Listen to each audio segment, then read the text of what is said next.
Hello everyone, welcome to now classes podcast. आज हमारे साथ है शालू खेतन। कॉन्ग्रेचुलेशन शालू, आपका इस बार नेट जेआरएफ हुआ है। Yes ma'am, thank you ma'am. जी। सो आप अपना स्टोरी बताओगे, कैसे आपने स्टडी किया? मैम मैंने स्टडी की थी 2021 में स्टडी की थी, हम्म। स्टार्ट की थी।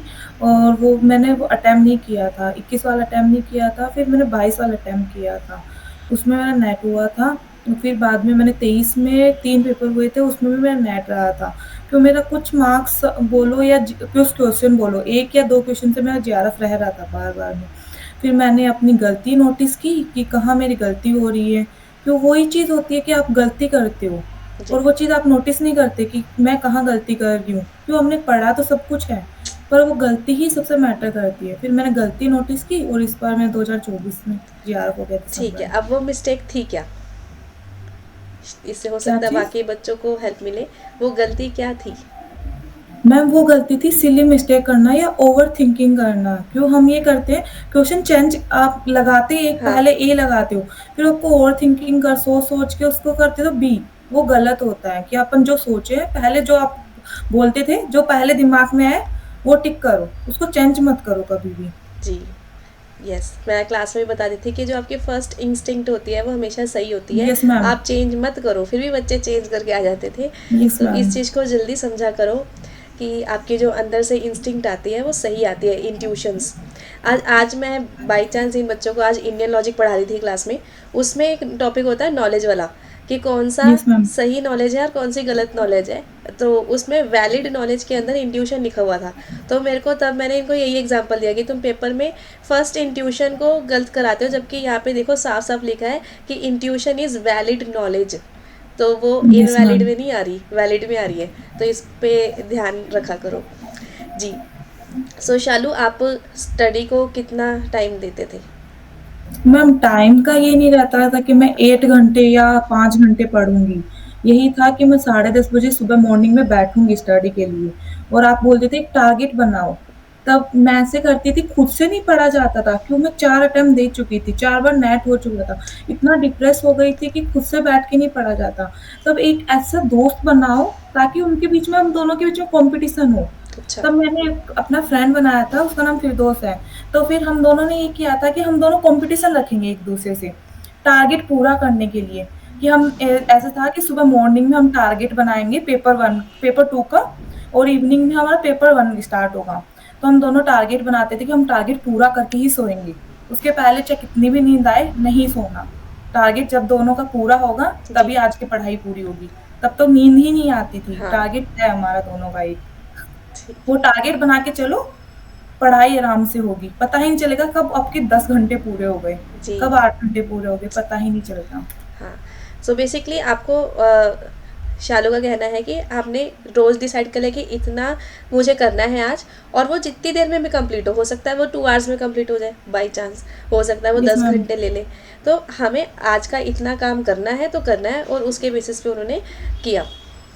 आप लोग भी। जैसे आप हाँ। मेरा अच्छा। शेड्यूल बना के चलते हाँ। हो, मैं दिखाऊँगी हाँ, अपना प्लीज़ शेड्यूल। दिखाओ। आप जैसे बुक बना के, बुक हाँ। होती है आप लिखते हो, वैसे मैं लिखती थी अपना शेड्यूल ऐसे करके। अच्छा। यार हाँ। मेरा ये शेड्यूल है और मैं ये कंप्लीट करूँगी, टिक लगाती हूँ। जैसे यस। आप बोलते थे कि टिक लगाओ अपना शेड्यूल पूरा कंप्लीट करने के लिए। तो मैं शेड्यूल बना के टिक लगाती थी, आज मेरा शेड्यूल पूरा हो जी। गया। ठीक है। आपने मेरी क्लासेस भी देखी और बुक भी ली थी? हाँ, मैंने बुक भी ली थी, मेरे पास अभी है, क्वेश्चन बैंक ली थी मैंने अच्छा, अभी। चलो ग्रेट, नाइस। तो आपको मेरी क्लासेस से और बुक से भी काफ़ी हेल्प मिली, राइट? हाँ, मैंने पेपर 1 आपसे ही पढ़ा है। एक ऐसा होता है, पेपर 1 में आपसे पढ़ती थी, पर ये होता था कभी-कभी क्वेश्चन कहीं और से करना मिल जाए तो मेरे को ज़्यादा कॉन्सेप्ट मिलते थे कि यार ये नवदीप मैम ने पढ़ाया था। हम्म। वहाँ पे जाके मैं ये बोलती थी ये नवदीप मैम से मैंने पढ़ा है। जी। ये मैंने कॉन्सेप्ट वहाँ से सीखा है। और आपकी एक स्टेट जो मेरे सेकंड पेपर में भी काम आई। तो मैं वहाँ की जो अच्छा, मेरी एक थी स्टैटिस्टिक्स। स्टैट पूरी एक यूनिट होती थी मैम मेरे सेकंड पेपर में। अच्छा। उसमें से मेरे 10 या 15 क्वेश्चन आते थे स्टैट के। अच्छा। और वो चीज़ मैं वहाँ से नहीं पढ़ती थी कि मैं नहीं पढ़ूँगी, क्यों कन्फ्यूज़न हो जाएगा। और मेरी आपकी स्टेट पढ़ाई हुई, कोई भी कहीं भी चली जाओ, आपके क्वेश्चन कर लेती थी मैं। चाहे एजुकेशन के सब्जेक्ट में जाके बैठ जाओ, कि मेरे को स्टार्ट करनी है, क्वेश्चन करना है मेरे को, कहीं से भी करो क्वेश्चन करना है। जैसे आपके कॉमर्स में आ जाती थी कभी-कभी, हाँ। कि मेरे को क्वेश्चन करना होता था। जी, तो जी। स्टार्ट मेरे को अभी तक लर्न है और मैं पढ़ाती भी दूसरों को कि अच्छा। मैम की ये नोट्स है, मैं यहाँ से पढ़ी हूँ, आप भी पढ़ो वहाँ से। अच्छा, वाओ! तो अभी आजकल अभी क्या कर रहे हो आप? पी मैम अभी अभी पीएचडी का इंटरेस्ट निकलेगा तो कुछ पीएचडी के लिए अप्लाई करूँगी, नहीं तो आपका मैं रिसर्च पेपर वाला कोर्स खरीदूँगी। मैंने अभी सोचा था कि मैं पहले जेआरएफ क्लियर करूँगी, जेआरएफ क्लियर करने के बाद में मैं तुरंत फिर ही उसके आपका बाद रिसर्च रिसर्च पे पेपर आप वाला ले आओगे। लूँगी। ठीक है, हुँ। चलो ठीक है। So any advice on up and low phase, क्योंकि मुझे पता है आपका ना बहुत टाइम से, क्योंकि जब से आप जुड़े हो तब से ये जेआरएफ ही नहीं होता था। तो मेरा ये नेट हो कैसे चुका था, 4 बार आपने मेरा अपने नेट आप गया। को मोटिवेट किया? मैम मोटिवेट यही है कि आप छोड़ो मत किसी चीज़ को। जी। जैसे मैंने अपना नेट छोड़ देती कि मैं आपको बोलती थी मैम मैं नहीं दूँगी, लास्ट टाइम पे मैं नहीं दूँगी। आप बोलते नहीं, आप ऐसे बोलते एक मेरे को एग्ज़ाम्पल आपका याद है, अच्छा। यदि आप उसके आगे गेट बंद कर दोगे, हुँ। तो वो आपके पास कभी नहीं आएगा। जैसे मैं बोलती थी मेरा नेट ही हो रहा है, मैं नहीं करूँगी और मैंने ये डिसाइड कर लिया मैं जेआरएफ नहीं करना मेरे को। फिर मैंने सोचा नहीं, आपका ये एग्ज़ाम्पल था गेट बंद मत करो, उसको आने दो और आपका बोलते थे सही टाइम पे मिलेगा। हाँ, वो सही टाइम मेरा ईब आया अब आया। और किसी का कब आएगा पता नहीं चलता, पर मिलेगा ज़रूर। जी, जी। हाँ, मैं क्लास में एक स्टोरी सुनाती थी प्रॉपर ड्रॉ करके डायग्राम, कि अगर आपका एक फ्रेंड है just for example, yes ma'am. और वो उसके घर के सामने से आप निकल रहे हो और अचानक से आप जैसे उसके घर के पास गए, उसने अपना दरवाज़ा बंद कर दिया, और आपको कैसा लगेगा? आपको बहुत गुस्सा आएगा ना, आपको लगेगा यार इस यस फ्रेंड के मैम। पास मुझे नहीं जाना कभी, बहुत गंदा फ्रेंड है। ऐसे ही जब जेआरएफ सामने खड़ा हुआ है तभी आपने बोला अरे हमें ये नहीं पढ़ना, तो फिर ऐसे मैं मैथ्स के एग्ज़ाम क्लास में भी बहुत बोलती थी कि तुम लोग मैथ्स देखते ही अपना दरवाज़ा बंद कर देते हो, क्या पता उसमें ओपन करो और पढ़ो तो आपका आंसर आ जाए। इसलिए never close your doors, you should open it, and जिस दिन आप कहोगे ना कि हाँ मेरे को इस बार निकालना है और अच्छे से पढ़ाई कर लोगे, उस दिन आ जाएगा आपका नेट जेआरएफ। इसलिए नॉलेज ऑलवेज विंस, ये भी बहुत इंपॉर्टेंट है। सो यस मैम, वही है ना, जैसे मैं खुद का एग्ज़ाम्पल दूँगी। अच्छा। मैं जैसे मेरे सब्जेक्ट के बच्चे ना डीआई नहीं करते हाँ। और जैसे मैं मेरे फ्रेंड बता रही थी उसका डीआई की वजह से ही जेआरएफ छूट गया। अच्छा। नहीं, जेआरएफ के क्लोज़ था वो। ओ। उसने बोला मैं डीआई नहीं करके गया। मैं उसको यही बोलती थी, मैम ने मेरे को ये एग्ज़ाम्पल दिया था, मैं तो करके जाऊँगी डीआई और मैं तुमको सिखाने के लिए तैयार हूँ। तुम सीखो तो शुरू, कुछ तो सीखो। फिर नवदीप मैम मेरे को बोलती थी गेट बंद मत करो। उसको आने दो अपने दोस्त को। जी। जैसे मैं मैथ के से दूर नहीं भागती थी, हाँ। पहले भागती थी, आपने मेरे को ये एग्ज़ाम्पल सुनाने के बाद में मैं कभी नहीं भागी और मेरा डीआई के सही हुए थे पूरे क्वेश्चन। ग्रेट। उसके देन ही मेरा जेआरएफ हुआ।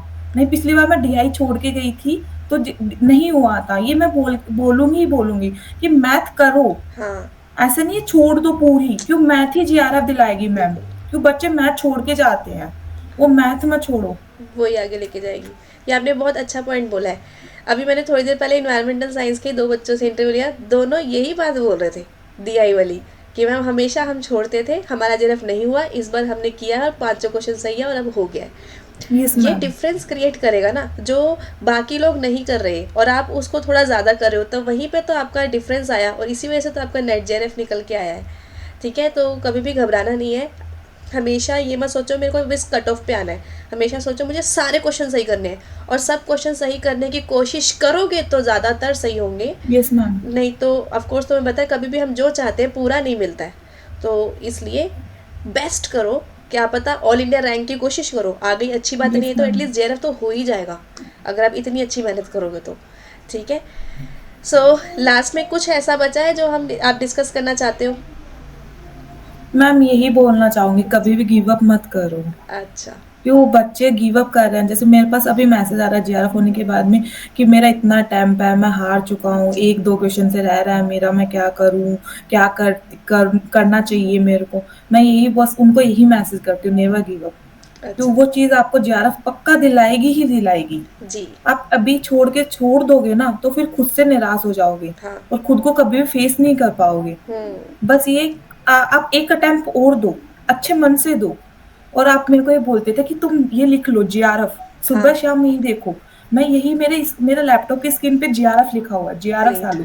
जैसे टेबल पे लिखा हुआ है जेआरएफ, मैं दिन जब भी लैपटॉप खोलूँ वो दिखता है मेरे को कि मेरे को जेआरएफ करना ही करना करना है। है। Yes, that is law of attraction, कि मुझे बस यस ये मैम। चाहिए। जो चीज़ सामने दिखेगी और उसके बारे में हम सोचेंगे, फिर हमारे अंदर अपने आप मोटिवेशन आ जाएगा कि नहीं यार पढ़ना है, थोड़ा सा टारगेट बचा है, कर लेते हैं, और आप निकाल लोगे। Yes ma'am.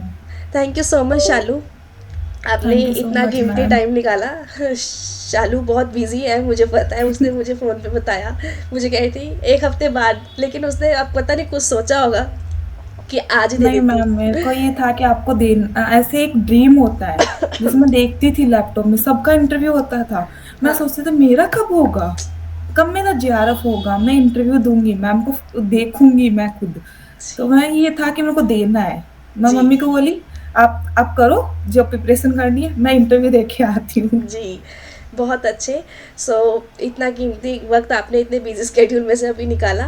So thank you so much. आज काफ़ी स्टूडेंट्स को आपकी जर्नी से कुछ सीखने को मिला होगा। डेफ़िनेटली आप भी कांग्रेचुलेशन ज़रूर कहें शालू को, एंड कीप ग्रोइंग, हमेशा खुश रहिए। So dream, believe, act and achieve. Thank you. Yes ma'am. Thank you so much ma'am. Thank you.